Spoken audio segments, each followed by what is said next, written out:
What a wild game last night. I can't believe what the Pacers did to the Cavaliers, but that just happened.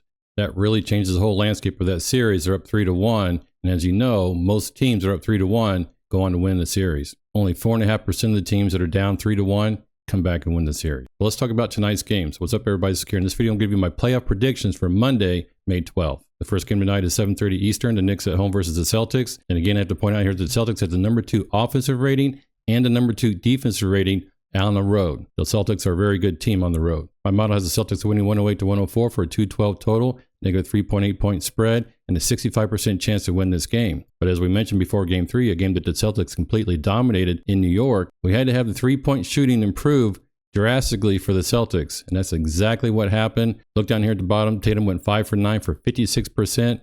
Now, Brown only went 2 for 6 for 33%, so he didn't do much better, but White went 3 for 6 for 50%. And we can't ignore one more person here. The reigning 6th man of the year, let's make room for him, Peyton Pritchard, went 5 for 10. I think he was a big difference maker in the game on Saturday. And with these 4 players, 75 to 80% of all the Celtics' three-point shots come from these 4 players. The other 2 players are Al Horford and Drew Holiday, and they did great from three-point range as well in Game 3. So as long as the Celtics keep up that kind of shooting from three-point range, I think they completely dominate the Knicks and win again in Game 4. I don't really want to call this guy out here because I really like his game, and the reigning Finals MVP, Jaylen Brown, is really the one question mark I have here. The other 3 players on the screen here, Tatum, White, and Pritchard, I feel really confident about their shooting in Game 4. Let's look at the FanDuel line. FanDuel has the Celtics at 6.5 point favorites here, negative 278 money line, and a 208.5 total. According to my model, we would go with the Knicks plus 6.5 points and go over on the total. However, I think the Celtics have figured things out and cured their three-point shooting woes, and I personally am going to take the Celtics minus 6.5 to cover the spread. In the later game tonight, we have the Warriors at home versus the Timberwolves.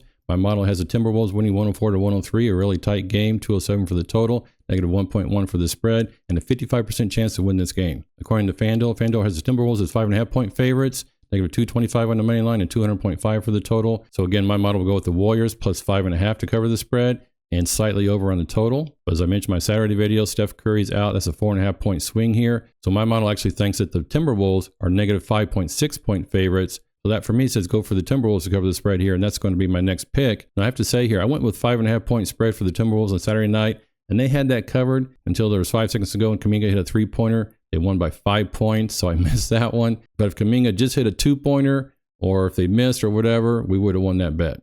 Hope you enjoyed this video. I'm looking forward to the games tonight. And I'm also looking forward to the higher seeds going back home and seeing what happens when they get back on their home court. Good luck on your best bets tonight. Let's go.